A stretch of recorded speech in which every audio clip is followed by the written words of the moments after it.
New Testament. We're going to look at Mark chapter 1, 21 through 28, and Luke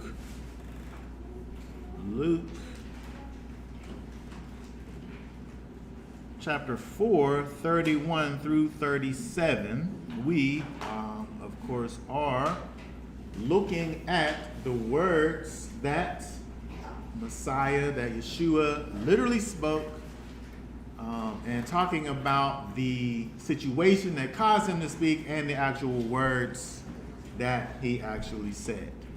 If we have a King James Bible with the red letters, we're talking about that.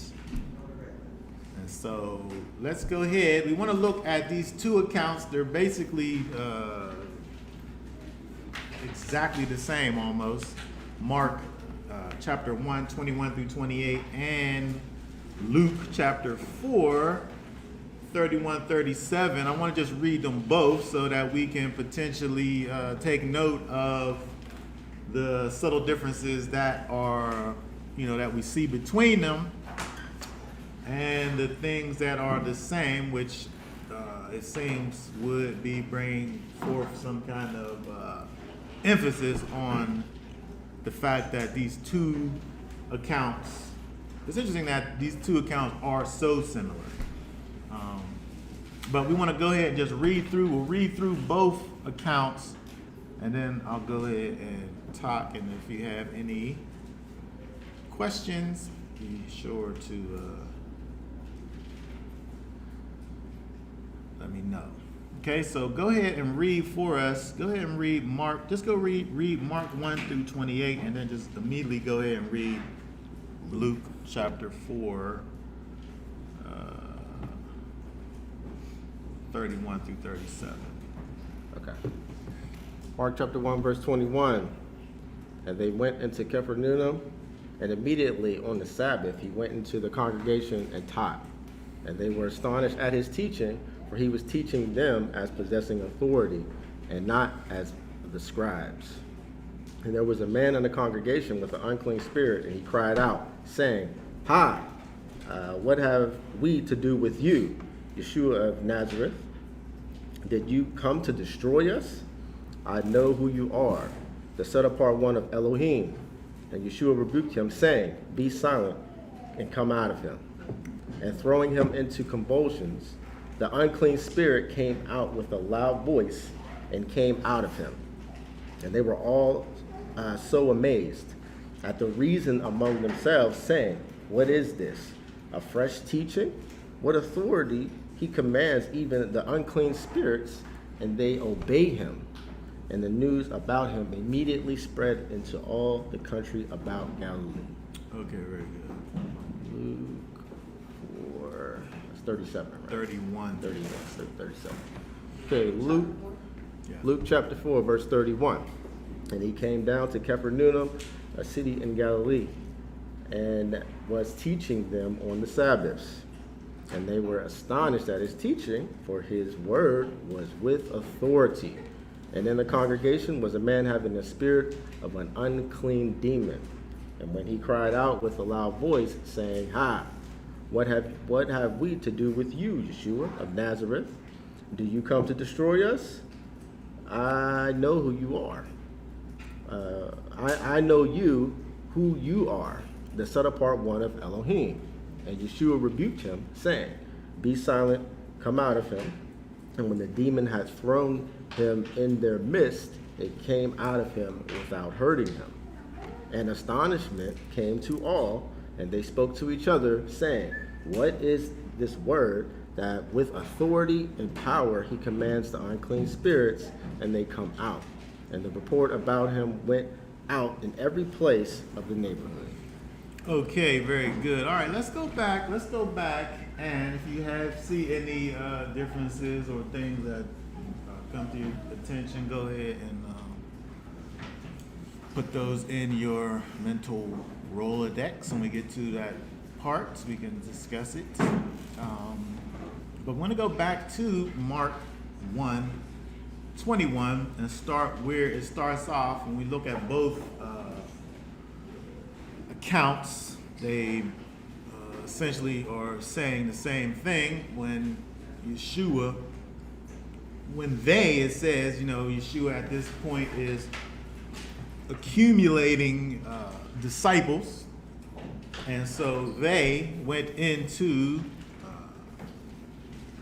Capernaum, and immediately on the Sabbath, he goes into the congregation, synagogue, the congregation. I guess King James might put synagogue there, where it could have been an actual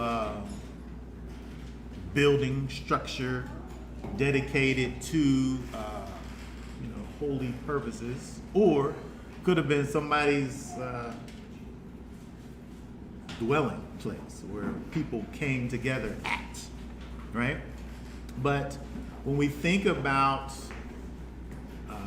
Yeshua, and we've seen this now a few times as we're looking at the words of Yeshua at this point, where he is, of course, acknowledging the Shabbat. For those who keep the Shabbat, it's a given. It's a normal thing that we do. But when we think about the fact that that we've been displaced from the ways, the Shabbat seems peculiar to the masses of those who follow after the Bible and the one most commonly called Jesus. And so when we think about some of the things that we find in mainstream teachings, they talk about things like the law of Christ, the law of Christ. These are the things that we should be following, the laws of Christ. We don't have to worry about the laws of Moses. Those are what they do.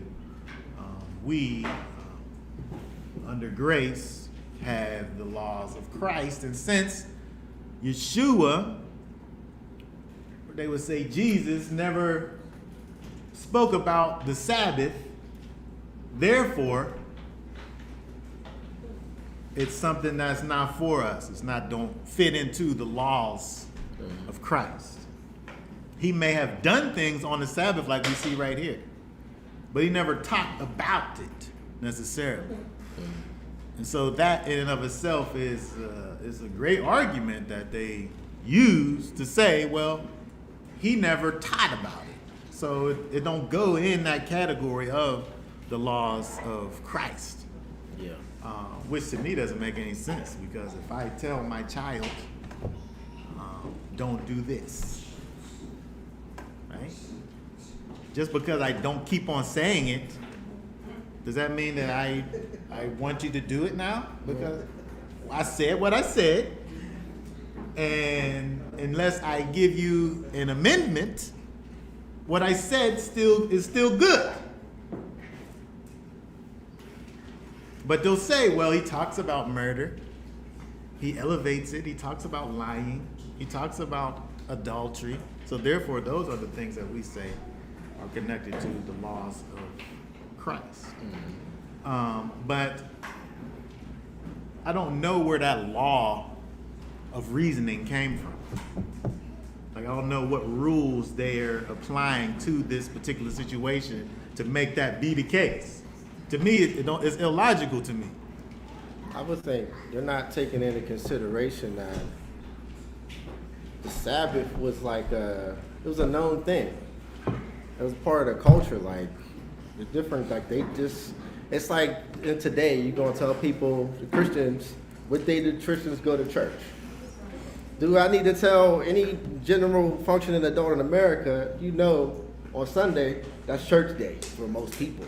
You know what I'm saying? So I figure because he didn't have to stress that, because they were already falling in line with that. Yes. If they didn't keep it, they probably knew about it. That was the Sabbath day. So why would he have to stress that? You know what I'm saying? So, right. And he just spoke on things that people had issues with. and relationships between each other. Why didn't he tell you? You already know what the Sabbath is. Why didn't he stress that during that time? It's a given. Because after the books was written, the New Testament come about, the churches and all that, then the Sabbath day was changed. Now we got to stress when the Sabbath is. Now it's an issue. Back then it wasn't. That's what I was saying. It wasn't an issue. And so again, we've gotten to this place where the traditions of men are something that trump the things that the Most High has said. And,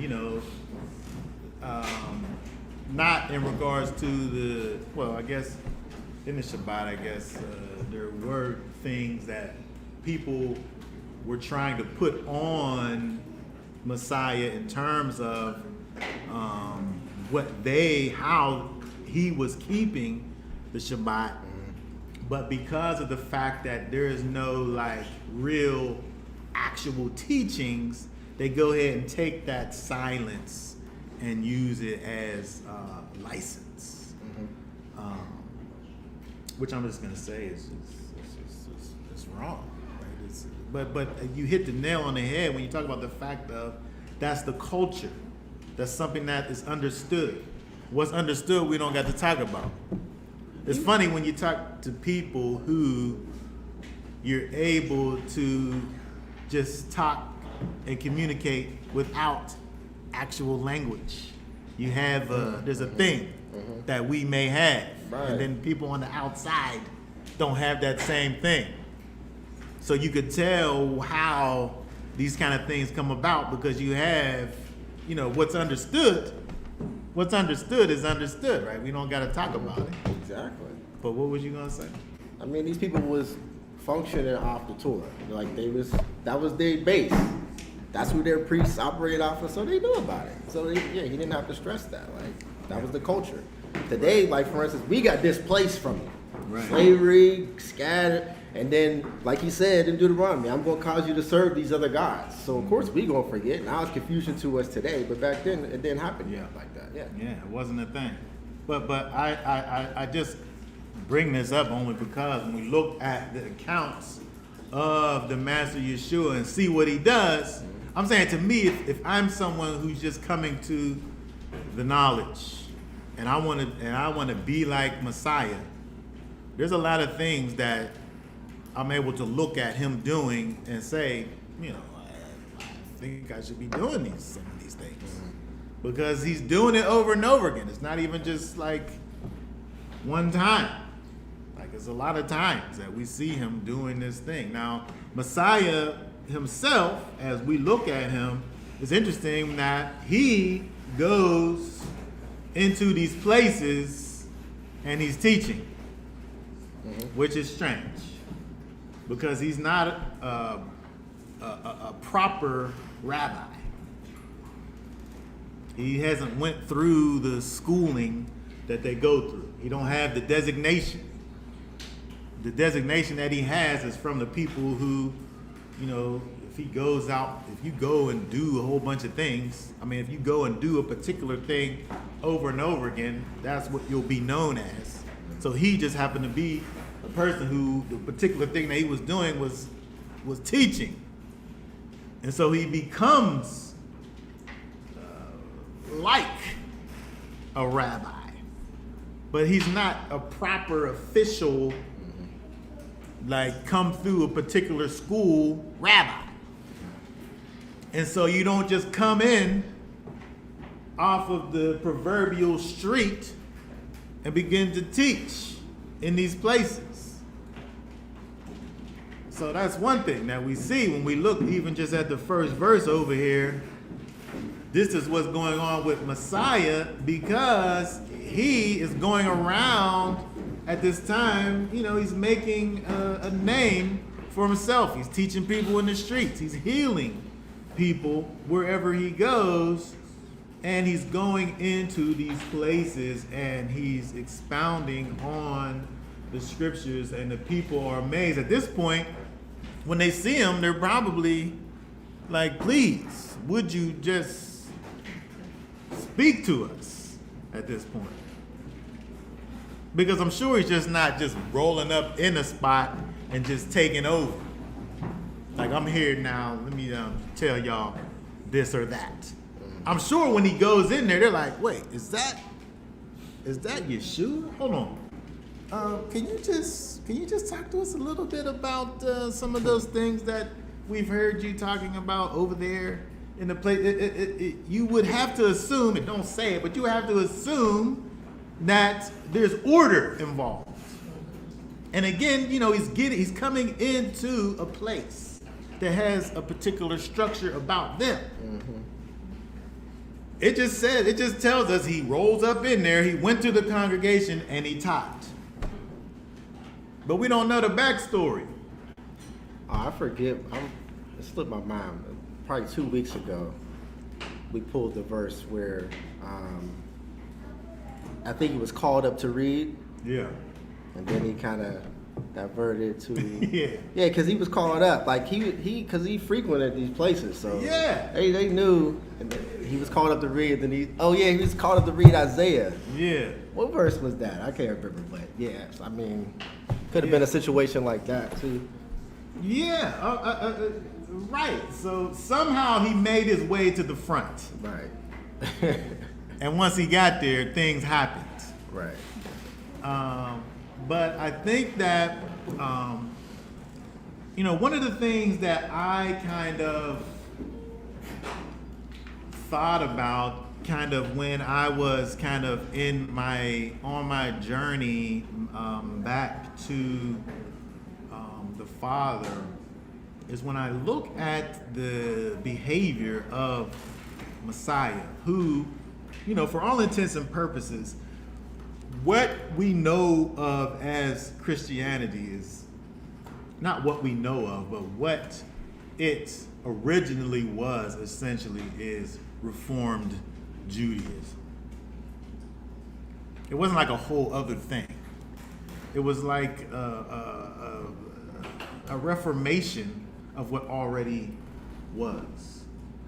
And so Yeshua, who part of his ministry here is bringing truth. He said he's the way, the truth, and the light. He's restoring truth to what was. And so he's bringing clarity. He's bringing light to a situation that's already there. And so it's almost as if his job really is to go into these places and to bring restoration. Now, I've seen people who just think that they're supposed to just roll up into, say, a church somewhere and go and tell the people in the church all of the things that's wrong with them. And I would like to think that the way that Yeshua was doing it wasn't that. I can only assume that there's order involved in what he did. I'm just saying we don't have the information. I don't know.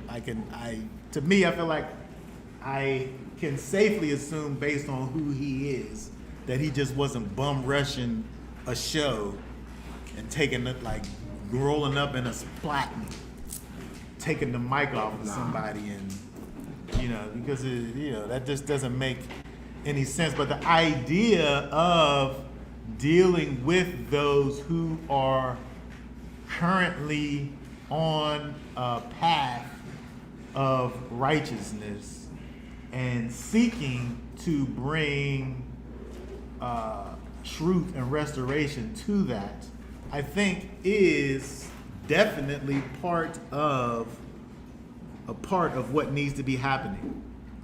Because we see Messiah out in the streets dealing with people who don't necessarily know anything. They're just living their lives in sin. So he's saying, repent. The kingdom of heaven is at hand. He speaks to those people. Mm-hmm. But he's also going into the congregations dealing with people who, for all intents and purposes, they're on the path. Yeah, They're doing what journey. they know of as walking in righteousness. And he's saying, you need to do this. Trying Because to refine them more. Yeah, right. And so I'm saying that as far as the global kind of the large, the big picture, we see Yeshua doing both of these things, dealing with those who, you know, they're out in the streets and dealing with those that are in the congregations. Oh yeah, but what I was just talking about is it's in the same chapter. It's in Luke. What we read, what was that, 31 to 37? It's Luke 4:16. Yeah. Right, because we're looking at kind of these sequential things, right? So in the same chapter, it talks about him another time because he's frequenting these places on the Shabbat. But I want to go and look at, anybody have any thoughts about that first verse here before we keep going? I know it's not much.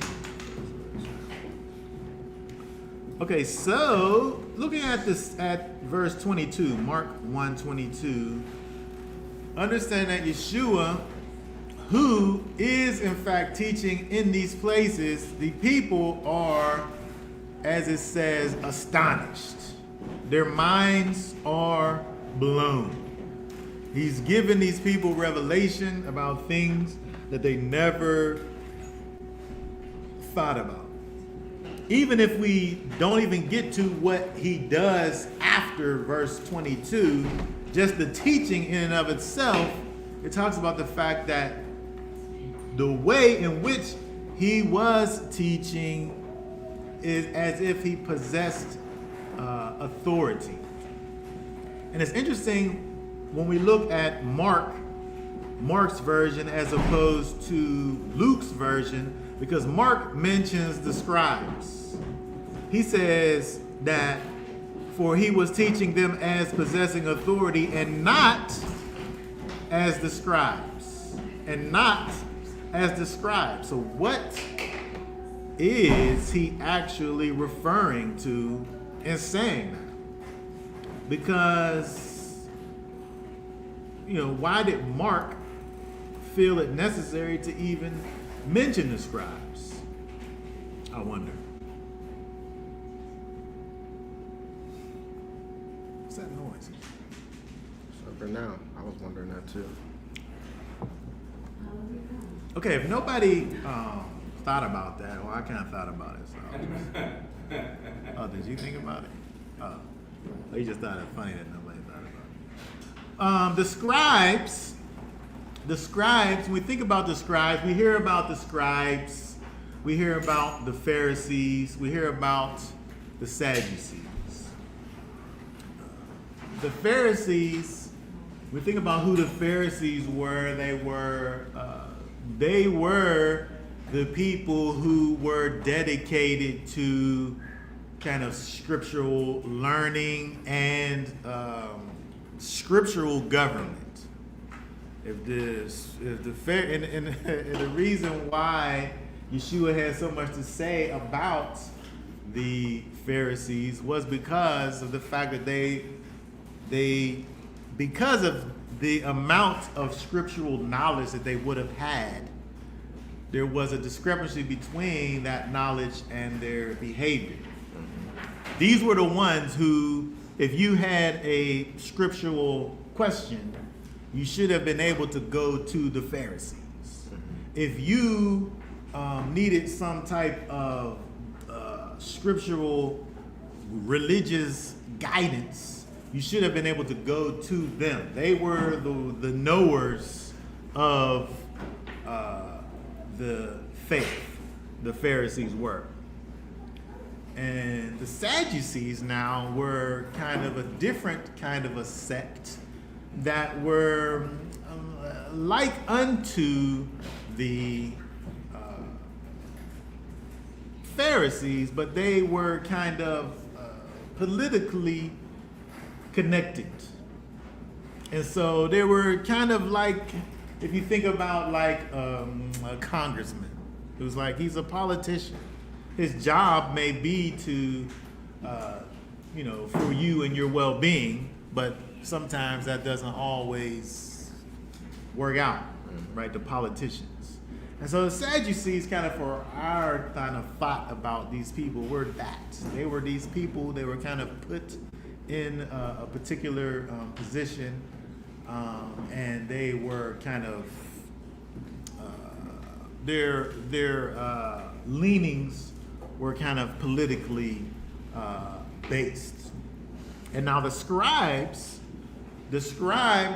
they kind of had various they kind of fit at various points in the spectrum, but they weren't like official.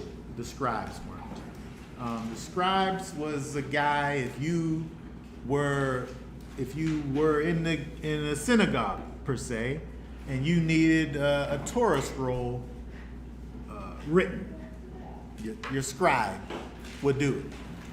If you got tired of your wife burning your oatmeal and you wanted to write her a bill of divorce, your scribe would do it. They took care of legal things. And so when you think about what their role was, and it's interesting that Mark even brings them up, because their role really wasn't from a point of authority. Yeah. They had a kind of technical understanding of what the scriptures said, but not necessarily the application. Mm-hmm. So somebody could come and tell you what, scripture and verse, what it is or what have you, but there's no connection to it necessarily. And then that's what we see with the scribes. They were familiar with the text because they was the scribes. They wrote it out.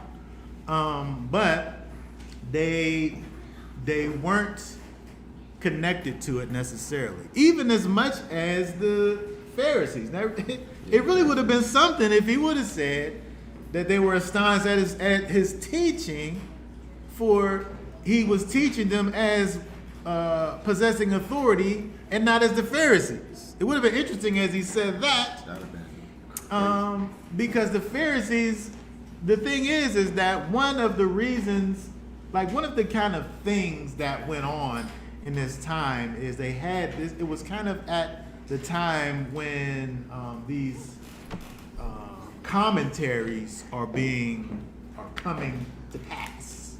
And the commentaries really are rabbis giving their commentaries on scripture. Now, a rabbi, he's able to say things, new things, if he wants, that nobody's ever heard of. He's able to speak about the text and bring new revelation to the thing. In fact, people would expect that from a rabbi, which would be where the Pharisees will fall into the situation. But a scribe isn't that. Mm-hmm. They didn't expect that from him. And so it's almost kind of,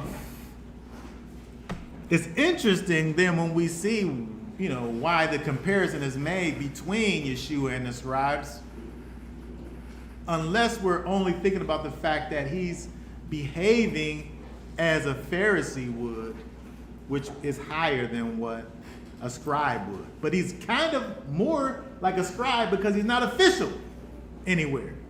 He just came off the street. He don't have a title. He's just this guy who has this revelation. He's a guy, right? He's working his way up the popularity ladder at this point. He's a guy.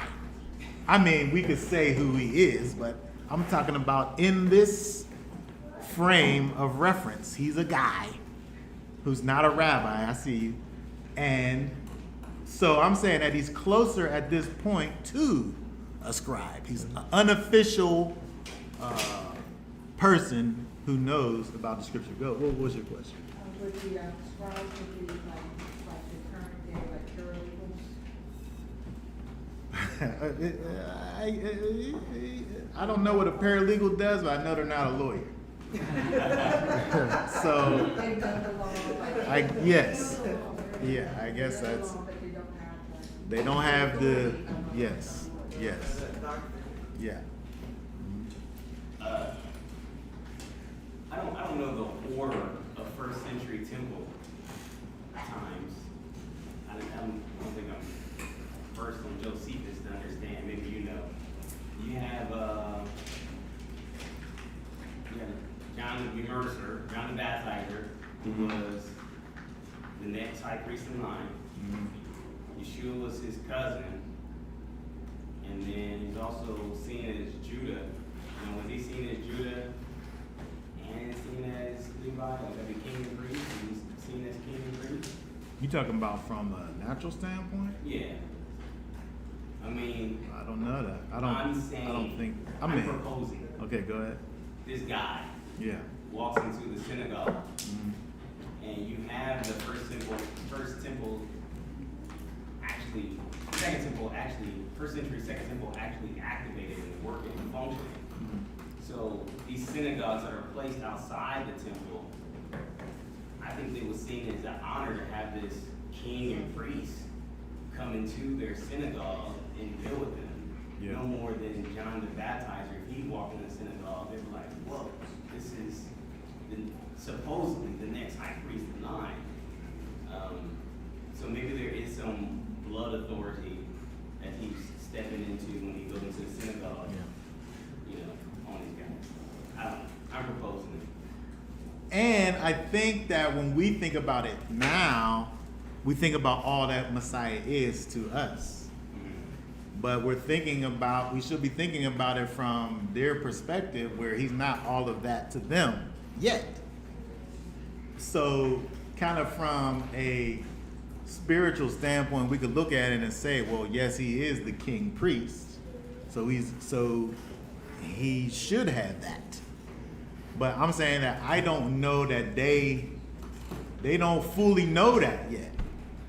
I think a mentor. They're learning it. Right. I think a mentor mentioned to me once that Judah had special authority in those arenas, Yeah. which makes sense if Judah was seen as honored. But he just had this Pharisee or his local rabbi of the local area, not actually a priest or a Levi, but someone who's just like coordinating a little group. And then Judah came in. You're like, okay, this is Judah. Like, he's actually. Yeah. And we know he's qualified. He will have that set. Yeah. I mean, that was a theory I was proposing. I mean, I'm not talking against the theory.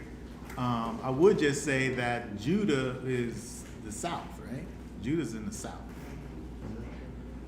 Where they are is the North, right? They're in the North, and so, and they know him from being a Northerner, Yeshua. That's how they know of him.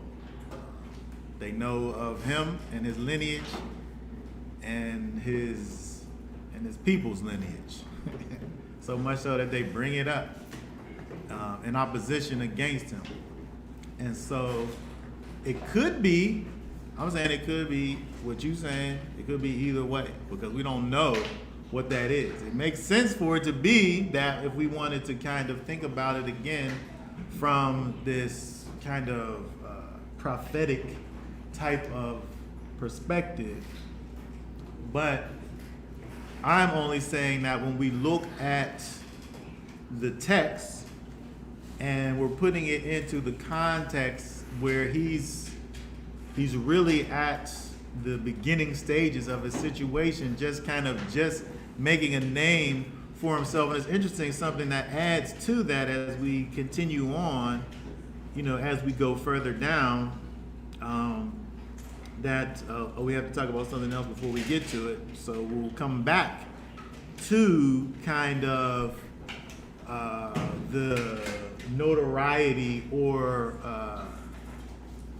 kind of position of where Yeshua kind of ranks in terms of, people's perception of who he is. Let's go down to 23. Okay, 23. And so they're in this congregation, right? They're in this congregation. They're in this synagogue. They're in this place of meeting where people gather to worship and learn of the Most High. And they go into this place, and in this place is this man with a demon. We're just at just to kind of just be thinking about where demons belong. I'm not sure that they necessarily belong in the church.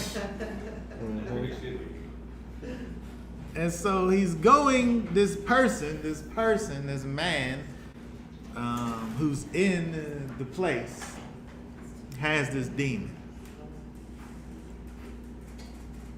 Which really caused me to really think about the idea that, going to a place, I don't know if he belonged there.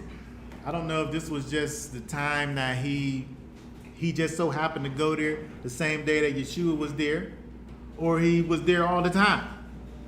I don't know if his demon manifested itself regularly enough for people to say, man, you can't come back here anymore because you have a demon.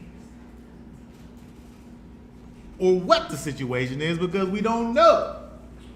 We just know that he's this guy who has this demon.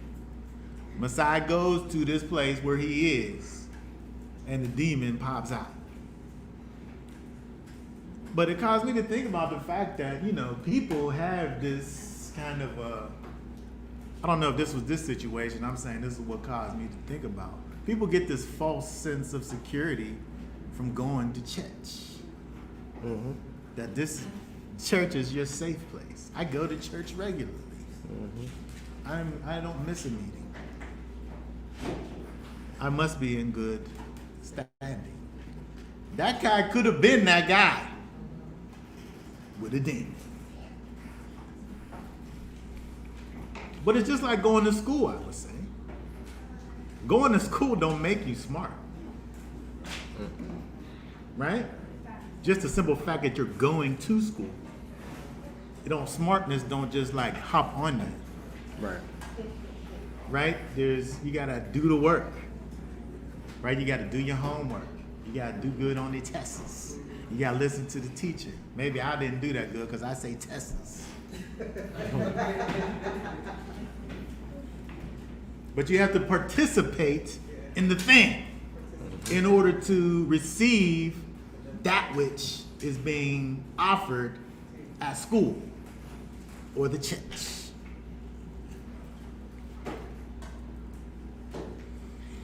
Right? There's things that are able to aid you in your learning at school.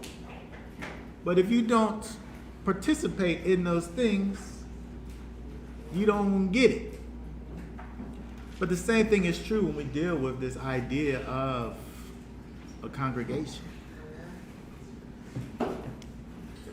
Just by simple fact of you attending and being in a place, if you're not really participating in terms of allowing for what's actually happening to be something that's real in your life, you could be like this guy over here. That if he was a regular guy, what in the world is he doing over here with this demon in him? Because if he's an active participant, if he's somebody who's taking full advantage of the things that are offered in quote unquote church, which is Messiah, I don't know what else is offered in church besides Messiah. But if he's not participating, it makes sense at this point.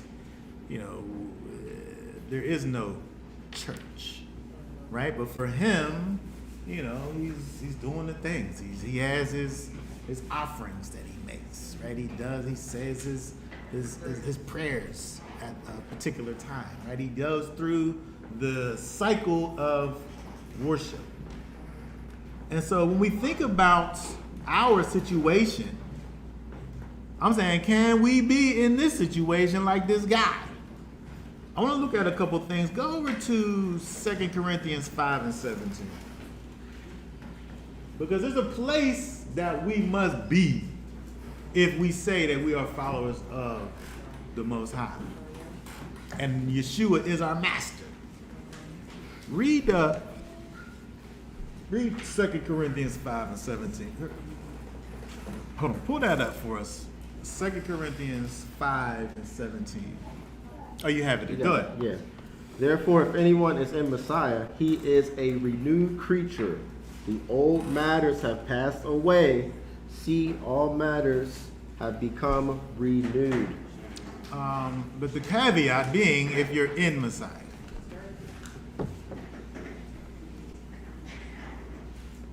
If you're not in Messiah, then you're not a new creation.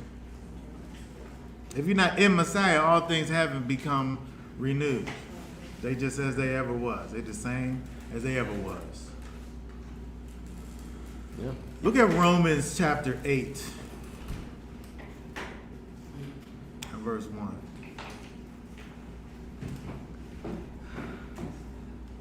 Let's see what that says over there. Right. You So basically- what's your point on that second Corinthians? Yeah. I know you're gonna pass it really fast. In the context of that, he was talking to the congregation who were participating in things that they shouldn't have been doing. They were behaving as if they wasn't in Messiah. If you in Messiah, you ain't supposed to be doing this or that. You supposed to be this over here. There's a discrepancy between the things that you're doing and the things that you're supposed to be doing.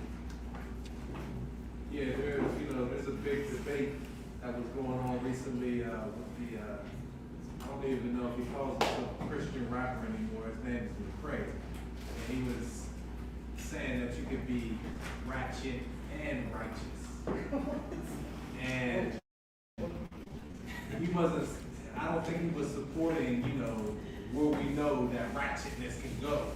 But what he was saying is like things that make you black, don't lose that. Like, patting your head. So dysfunction and all that messed us up. Keep it. To adapt to due to poverty. He's saying don't lose these things that, these base things. This scripture lets you know that, no, the old things passed away. You're brand new. Like, you can't bring the old things with you. Yeah, them things got to go. Yeah. And the point being is that it's just something that caused me to think about it, because we're talking about this man in the congregation where there is no body of Messiah as of yet to the man in Mark chapter 1. But the idea of being connected to a body of people that are supposed to be following after righteousness, and the things that they are doing don't match up with that.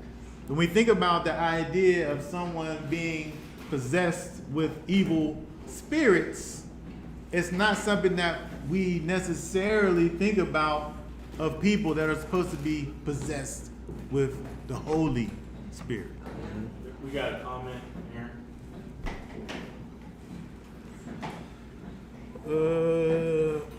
What, the Holy? Put it up on the thing so I know which one you're talking about.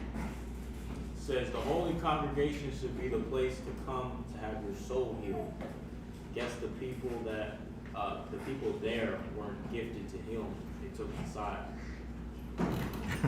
That's what I was gonna say too. If the place you're gonna go to get a demon out, Yeah, that's the place where you should be at.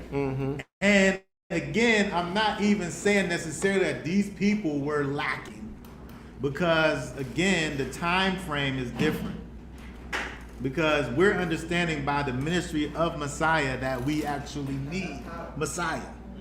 If the people was able to live in a way that people live post-Messiah, what's the point of him in the first place? Like, we needed Messiah. We have the issues. We have these issues that need his touch.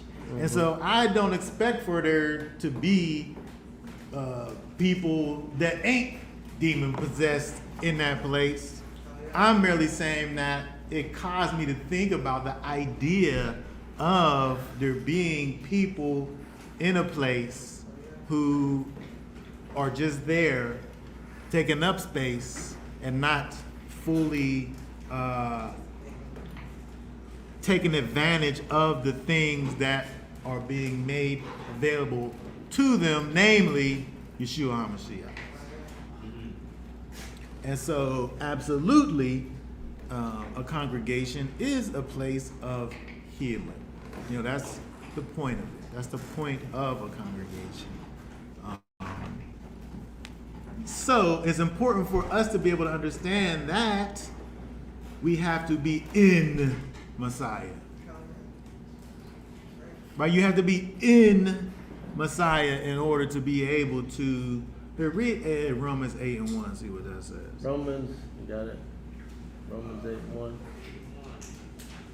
Romans 8 and 1. There is then now no condemnation to those who are in Messiah Yeshua, who do not walk according to the flesh, but according to the Spirit.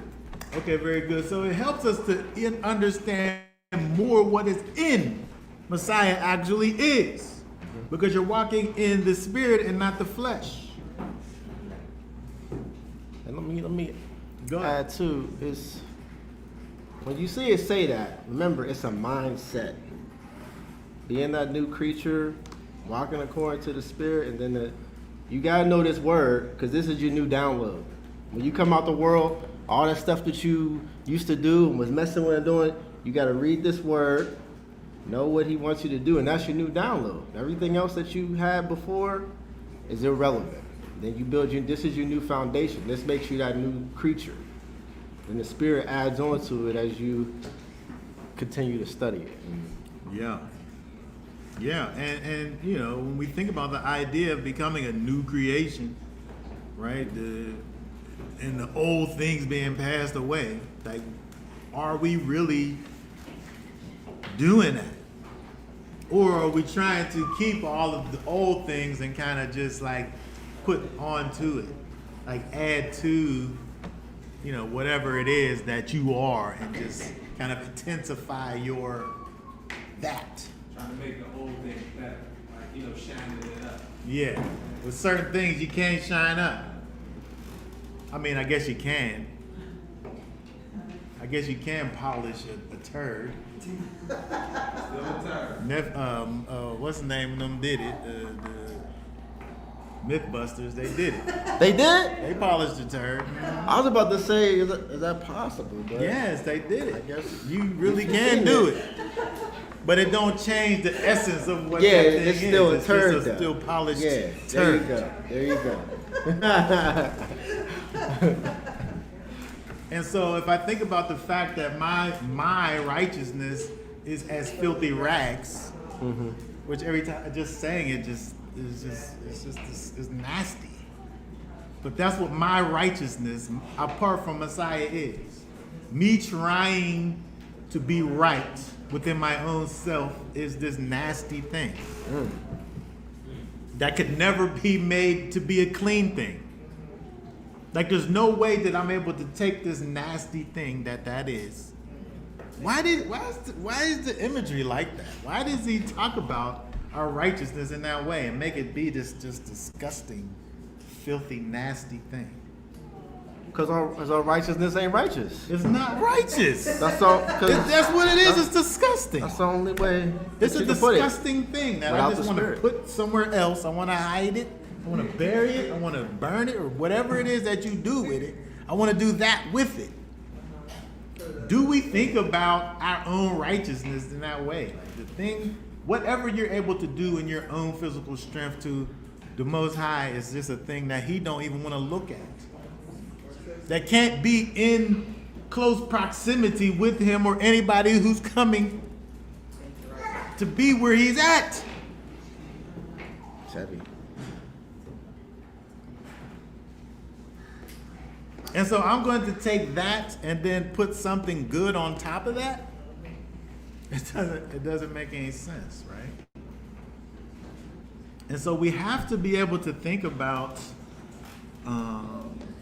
the idea of being in Messiah, so that we're not like unto, experiencing this type of a situation where we have, and it's only as if to say that this guy was somebody who was there and he, regularly was at this place. And the only reason why I'm saying that is because when we look at, if we keep on going, if we look at verse, let's go back to Mark. Let's go back to Mark.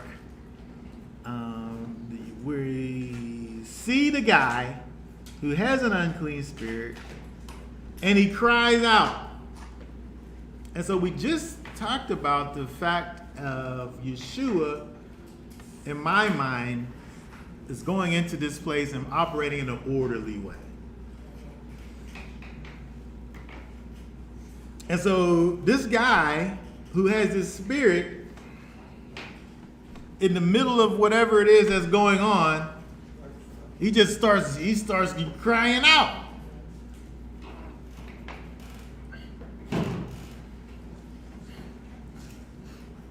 Oh, but I guess he's crying out here and has a particular thing that he's saying, which is that thing that's in him actually speaking to Yeshua. And so the only reason why I was thinking about the idea of, kind of this regularity, because when we think about actually what's going on, you have this person who, at the unctioning of this unclean spirit that's within him, is causing him to behave in a particular way. Mm-hmm. Where the people that's there don't know necessarily, or maybe they do know, and there's nothing that they can do. But it's possible that they didn't know, and I just want to say, as we kind of step out of this for a moment, I think that people that we look at and we'll say that they're crazy. I think there's a portion of those people that we look at and we say that person's crazy. They might got a demon. Might. I don't want to step all the way out. I'm just saying. I'm saying that there's a possibility that person that we're looking at, that in our mind we look at that person and say, that guy's off a little. If you perceive that, it's probably so. I'm just saying. I'm just making this statement. Because what's a person's natural state? Well, I'm saying you would think that a person's natural state is kind of what we would know of as regular. Baseline, not overreactive, not so a person who overreactive or doing something just off the wall, they got a spirit on them. It's that simple. We know that the food affects your spirit, the air affects your spirit, all these different things that's contaminating affects. It goes in our body's connected. The more carnal you are, the more your spirit is affected by your carnalness, and that's how you act. And so, yes, you can clearly tell it, and that's why it's just that simple. My bad. Yeah. But the point that I'm making is that you have this thing that's happening at the very depths of who you are, that is manifesting itself from a physical standpoint. Mm-hmm. Yeah. For this guy, was him yelling out and saying whatever he said. For the other guy, could be just, Tourette's is an interesting thing. Tourette's is an interesting thing. And sometimes it's just like, just noises. Just noises. Just random, just noises. Something inside of you is forcing you to allow a sound to come out. But what I'm saying is that there's something inside of you that's working that's causing you to behave in a particular way. In some cases, I'm saying it could be demons. But the point is that the same thing is true from a spiritual perspective, though. Yeah. When we have the spirit of holiness dwelling on the inside of us, there's something that could be going on the inside of us that's rooted in and from the spirit of holiness that causes for us to manifest holiness. Right. And so when we think about kind of the makeup of who we are in terms of at our very root being these spiritual beings, understanding that if you don't have the Ruach HaKodesh dwelling on the inside of you, it leaves room for there to be something else inside there leading and guiding you. Mm-hmm. And then intensifying your carnality. Because that's all sin really is just you just being like an animal and and just doing whatever it is that makes you feel good. Mm-hmm. Right? Carnality. Go ahead. Ephesians 6, 11 and 12. Mm-hmm. Says, put on the whole armor, Most High, that you may be able to stand against the wiles of the devil. Mm-hmm. For we wrestle not against flesh and blood, but against principalities, against powers, against the rulers of darkness of this world, against spiritual wickedness in high places. If we are not able to understand that this world we live in that looks just like flesh and blood and rocks and bones and cement and physical things, if we think that the spiritual world around us isn't real, then we got problems. Because when we look at this over here and understand what's going on, this guy, from the negative perspective, is being moved by spiritual powers and principalities inside of him. Mm-hmm.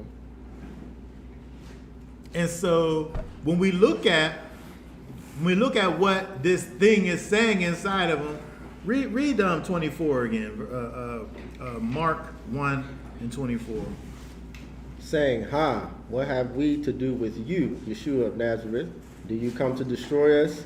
I know who you are, the set apart one of Elohim." Okay, I want to talk a little bit about what he says, because it sets up what Yeshua says. We have these 8 verses or whatever that's here, and we have this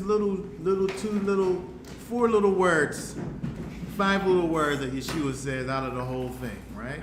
But the thing that he's saying, first of all, is interesting because this thing, not the man, but this thing that's in the man, understands who Yeshua is and is expecting judgment.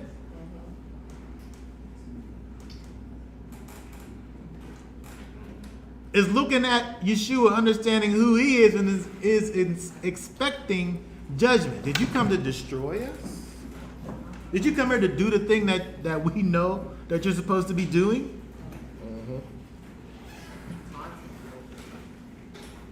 I know who you are. And then he says that you're the Holy One of Elohim. And so the interesting part here is, why does Yeshua got to say, shut up? It's so funny that the scriptures soften the situation here and say, be silent, hold your peace. That sounds so soft. Hold your peace. But that word really means to muzzle. Like, put a muzzle on it. Shut your filthy mouth. What's he stopping him from saying here? Because he does 2 things. It says that Yeshua rebuked him. Yeah. Like, a rebuke is just like, it's not like a soft thing. Like, what did you, a rebuke? He's forbidding him from doing something. Right? He's admonishing him. Right? Shut your filthy mouth and come out. Like, he has he has something for him to do, but he got this other instruction that he has for him to be quiet. But what did he say that was wrong, really, though? Well, see, it identified him. The carnal people couldn't identify Yeshua, but the demons could identify him. They know. So that's the higher level. They could see who he was. This is beyond what you can see. The demons like, oh, because You Yeshua gonna can kill interact us. in both realms. He had authority in both realms. It acknowledges both realms here. Yeah. It's talking about Yeshua, the man who's standing there, whose daddy I know. He's a carpenter. Yeah. Like, who is this? Yeah. And the Holy One of Elohim. Yep.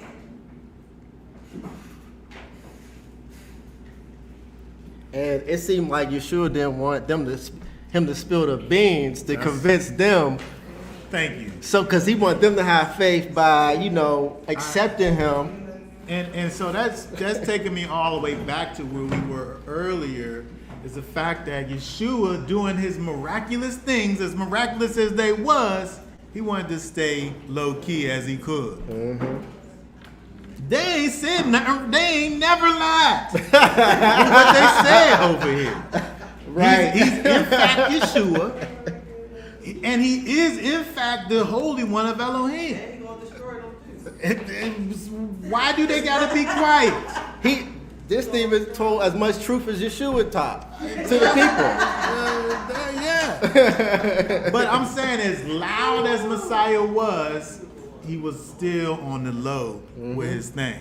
Yeah. Like, he didn't want them blowing up. Like last time his spot got blowed up like that, then people tried to throw him off a cliff. Yeah, you gotta dip out. Yeah, exactly. You gotta dip out. Yeah, so, right now is a very, crazy time where a lot of messages are being spread abroad through the internet, YouTube, you have all these platforms, right?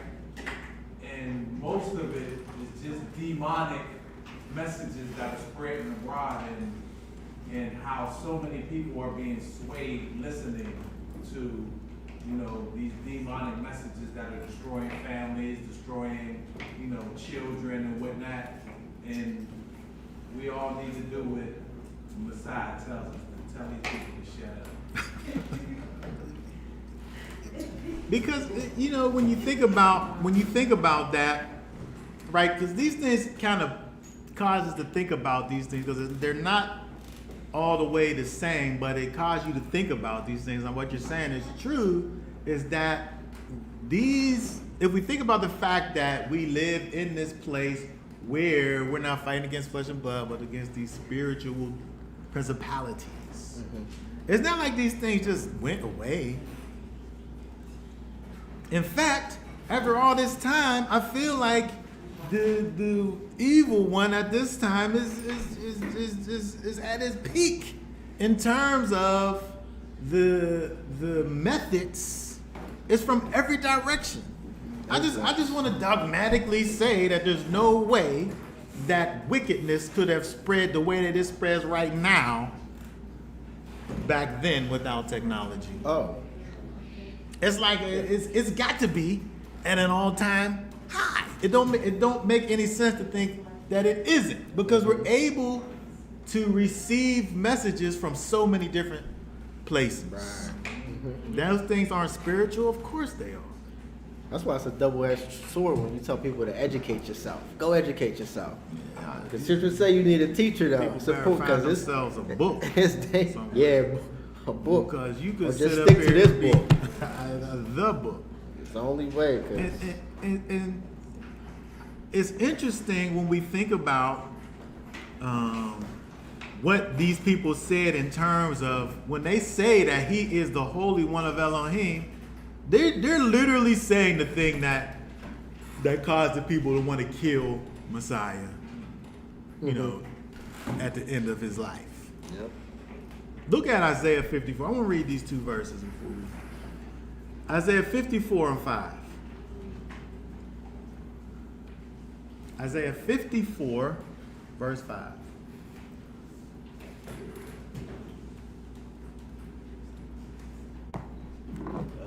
Isaiah 54 and 5. For your maker is your husband. Yahweh of hosts is his name, and the set apart one of Israel is your redeemer. He is the Elohim of all the earth. Okay, I want to just say that in verse 5, it just seems like he's talking about the Most High. He's your maker. He's your redeemer. He's the Holy One of Israel. He's the Elohim of the whole earth. But this demon just said that about Yeshua. They're calling him the Holy One. What's Ezekiel 39:7 say? Ezekiel 39:7. Ezekiel 39, verse 7. And I shall make my set apart name known in the midst of my people Israel, and not let my set apart name be profaned any more. And the nations shall know that I am Yahweh, the set apart one in Israel. We could go ahead and look up these different places in the scriptures where it talks about the Holy One. I'm going to say the majority of those is talking about the Most High. And any other ones is talking about Messiah or some version of King David, which comes back to Messiah. And so again, when we look at what's being said by this demon over here, it's interesting, again, what he says, because we're actually able to learn something about who Messiah is from the demon, by the way. The demon is teaching us over here that whoever this is, this Yeshua of Nazareth, is judged. Because when he comes to do what he wants to do, he's going to destroy those that are on the wrong side of the line. And that he is the Holy One of Elohim, who in the scriptures is only that title is only given to the Most High. And so in 25 we see the power and authority that Yeshua possesses and that he exhibits in casting out the demon from the guy. And it's interesting to note where it talks about the fact that he has these convulsions or whatever at this time. Where it's interesting, kids, they get to, my point of reference is always comes back to kids. I have all these kids. Kids, they get reprimanded and they have this little, they have like a little thing that they kind of just are mad because they're receiving this judgment, and they might stomp away. And they go and they listen, and they're just like, they don't want to listen, but they have to listen. And they go and do the thing, whatever it is. That's what really happened with this demon. This guy's, his body's convulsing. Like the spirit is coming out, because Yeshua said come out. He's not staying there. The guy wasn't hurt. They say he wasn't hurt. But his body convulsed because he's just like, the demon can't do nothing but bow and conform to the power of Messiah.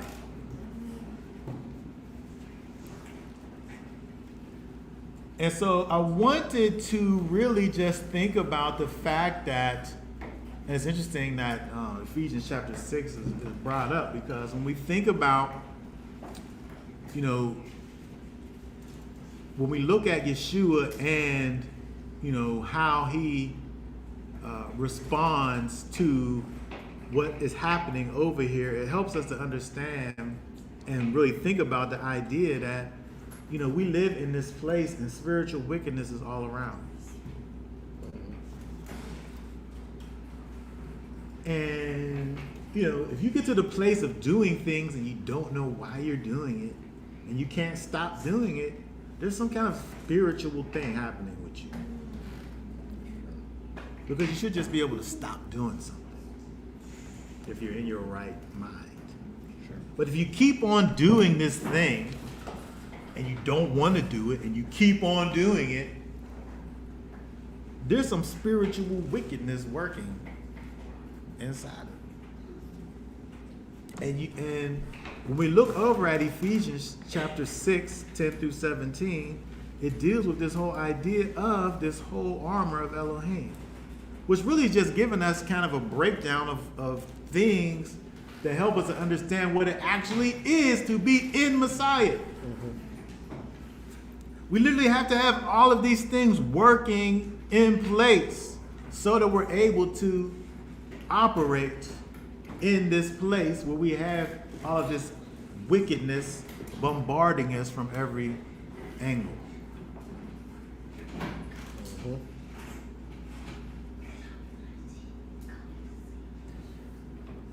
If we just really quickly and closing down, look over at Ephesians chapter 6 and think about the fact that if we want to just even be, because that's you at your baseline is just standing, right? If you want to be able to just be, stand.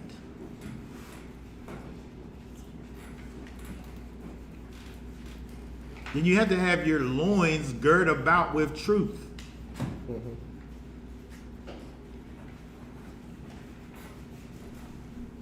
You got to have on this breastplate of righteousness. And we know when we think about the idea of righteousness, Yeshua is a righteousness of Elohim. We talked about in Romans chapter 10.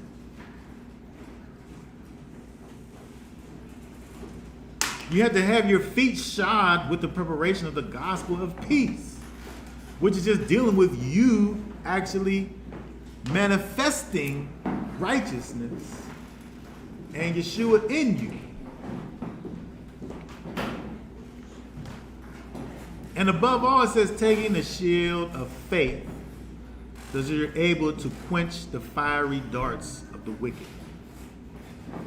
And so it's bringing us back to faith is what we start talking about in the first place when we talk about the Torah portion for today.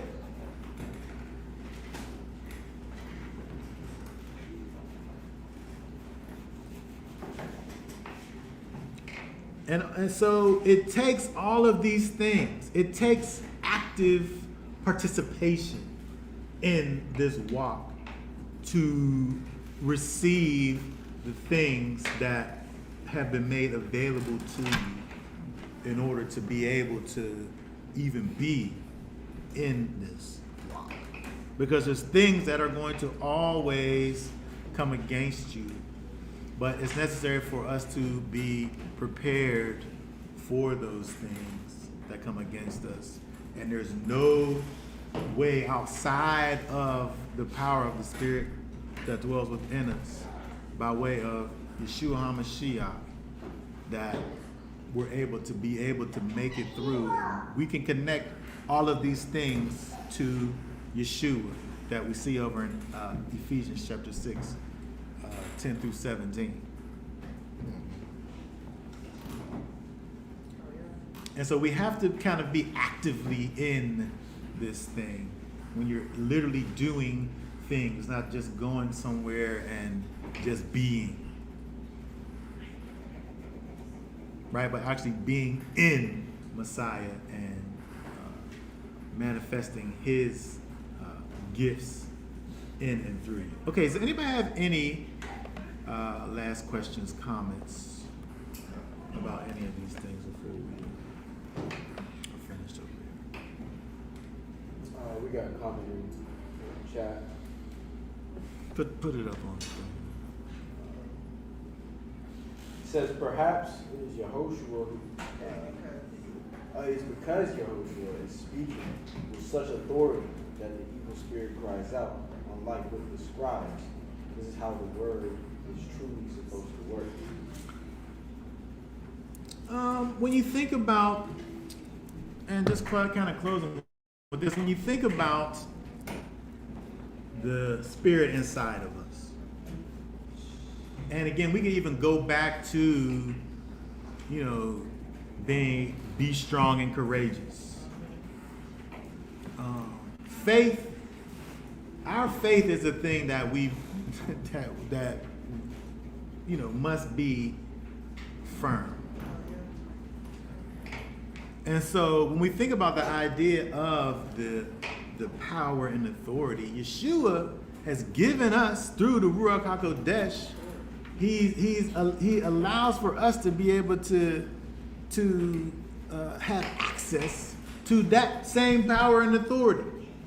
And so there's no reason he's helping for us to know that we, through the Ruach HaKodesh, become empowered. Where he's able to just say, think about all that I am to you and go forth. And that be good. We have to be able to fully and truly understand what it is that Yeshua HaMashiach makes available for us through the Ruach HaKodesh and go through this life victoriously. And that don't always mean having a perfect life and everything being perfect for you. Sometimes you're going to fall. But you walking in victory means if you fall, you just get back up and you just keep on moving forward. If your reality is you got to go through 5 bad things and 1 good thing after that, if you allow for those things to cause you to bring you down, you just cause those things to be your Elohim, your God. And you just cause for those things to have power over you when the only one that's supposed to have power over you is your master, Yeshua HaMashiach. Say it again, right? If you, I don't even know what I said, if you allow for your situations to cause you to feel, behave in a certain way, you cause those things to be your master. When in reality, you're a new creation. You've been made anew, and your master is Messiah. So you're actually denying Messiah when you allow for your things and your situations to cause you to be a certain way. Yep. It don't matter what happens. Yeshua, the Most High said to Israel, go forth into the land. Go forth into whatever's over there. And it don't matter what's over there. It's not going to be all good for you. But the Most High did say, I'm going over there before you and readying it for you. And so if you believe that, then you're able then to, no matter what's over there, to know he was already here. And he's allowing for me to be able to go through this thing, even though it's hard. Because it's going to be hard. If your life is easy, you're probably in gross iniquity. Yep. Because life is hard. Yeah. There's things that happen. But as you're going through it, you have a helper. You have the Ruach HaKodesh that's able to assist you and strengthen you and lead and guide you. What was you going to say? Oh, let me just see if I got this one part clear. Go ahead. So you're saying that if something takes you away from Messiah, that thing is your Messiah. Yeah, I said that.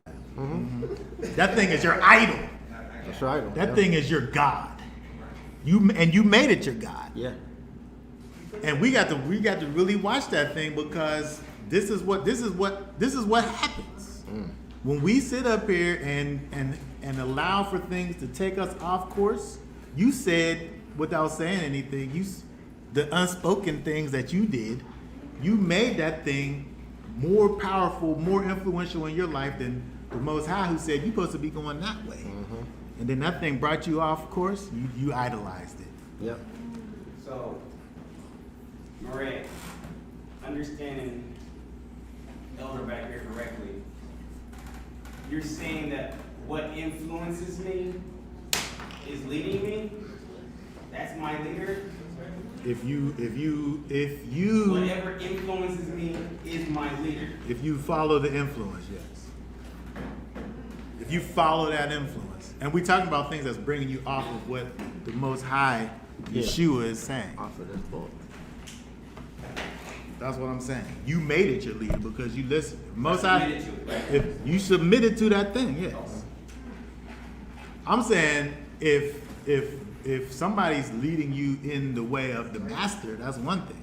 Right. But I'm saying when you veer off because of a particular influence, you said this influence is more powerful than this one.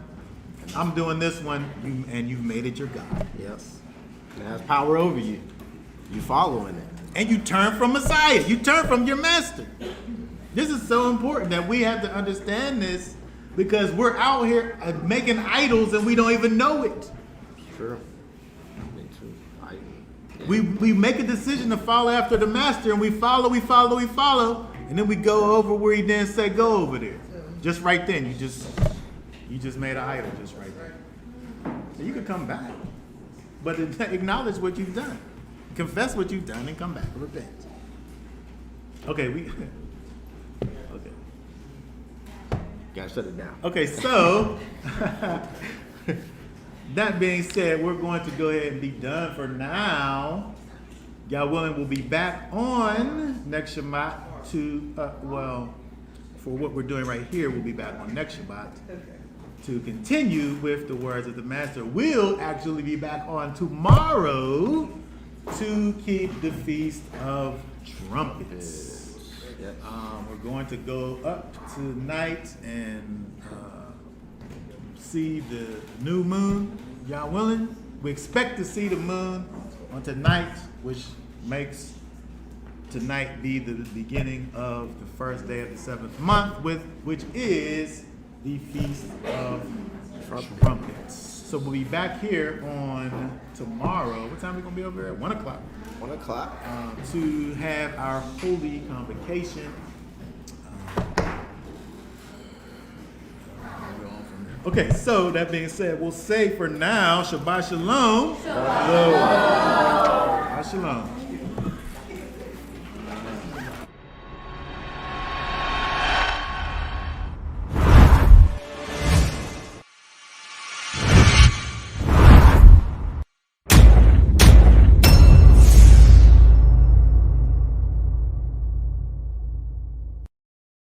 This has been a long time coming. Shabbat Shalom. Shalom. Good to see you. Glad to see you.